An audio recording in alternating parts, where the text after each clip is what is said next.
Well, I mean, we're pretty lucky as a band.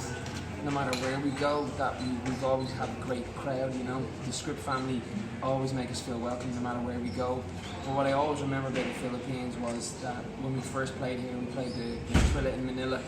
You know, we played that venue where we watched, you know, the likes of Muhammad Ali and Fraser, etc., etc. Yeah. And it was, it's just when we come here, we're not expecting any of that.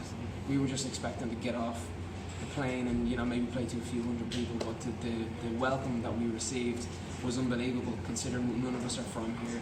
We don't speak Filipino, you know, we don't have any relations even here. So for us, that really kind of set off the relationship that we have, that we, every time we have a tour, we come back and we play the Philippines. I just remember my ears ringing from the crowd just singing every song, every word, not just the chorus, the B section, you know, the middle eight and all the way through. So we've got a great relationship and just the passion. You know, I think although we are very different cultures, Irish and Filipino, I think we have a lot of similarities on the inside, the heart, the passion, love, you know, lyrics, music, the healing of it too. So it's yeah, we're really looking forward to tonight. And you guys took a break a few years back, and Sure. how does it feel to be back on the road once again? It feels amazing, you know, to be back out again. There was a point where, you know, I went through vocal surgery, so there was a point where you kind of question, will you get back out on the road again?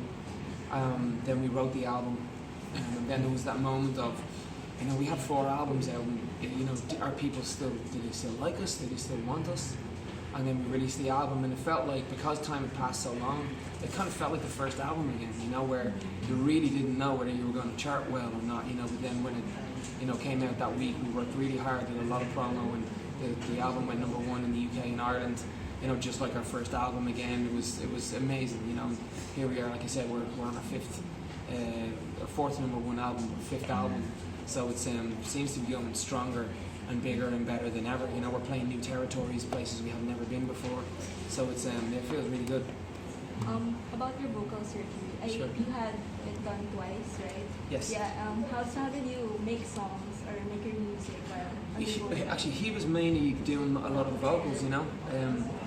When we write together, you have to be able to express yourself, you know. And I was really stuck, just you know, playing melodies on pianos and keyboards and stuff. But it was great because I was telling him lyrics and just showing him the melody, and he would sing it out. You know, like we know each other a long time, so he can shape it like he's not unlike my voice. You know what I mean? So you can really hear when a song could be good or well executed and stuff like that. So it was a different way to do it.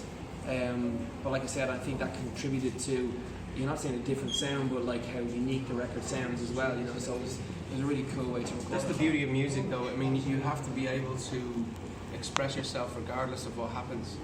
And the voice, while it is a very, very important part of his instrument, he also plays music and writes lyrics, so you got to be able to still express yourself. And well, we really enjoyed the change in the sense of the musical change, and that was nice. You know? About the musical change, there's some political statement, Yeah. and there's like the EDM injected into Yeah. it. Can you describe the process behind that? I think this is probably the first extrovert album we've done, because usually we write about subjects that are matters of the heart, and this was the first time I think we start to really focus on what was happening in the news and what was happening in the world, and I guess we couldn't help ourselves because the political climate has changed so much. I mean, even today, at what's going on in the news, it's just unbelievable the way the world is going. And I think what happens with that is we're not political people. We are about humanity and we're about humans. And we hate when humans get caught in the crossfire, be it negative words, be it hate, be it bombs, it doesn't matter.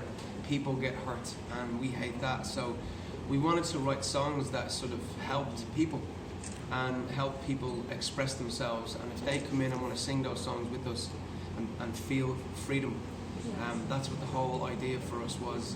We open our doors to everybody. We don't think about religion or skin color, or we just don't think about those things. We just enjoy its music. Freedom Child was very personal to you, right? Was it Yeah. a discussion you had with your child? Yes, yeah, it was. I mean, he at 7 years old asked me what is terrorism. To try explain that, if anybody has children, to try explain that to a child It's a very difficult thing. So the best thing we thought to do was to write a song. And by writing that song, we came up with an idea called Freedom Child, and teaching them how to show love in the face of hate. But do you think it's okay for artists to mix their politics and their artistry? I think they some should. artists- I think they should. I think more artists should. I think this is the problem with the world. Art used to be about standing up against political gains and against political words. We've got to. We have a responsibility as artists to talk about our people, to talk about the normal people. If we don't, I think we're doing a disservice to people. You know. And I just wanted to go back to the break you took, and how important was it for you guys creatively, personally? Did it help you?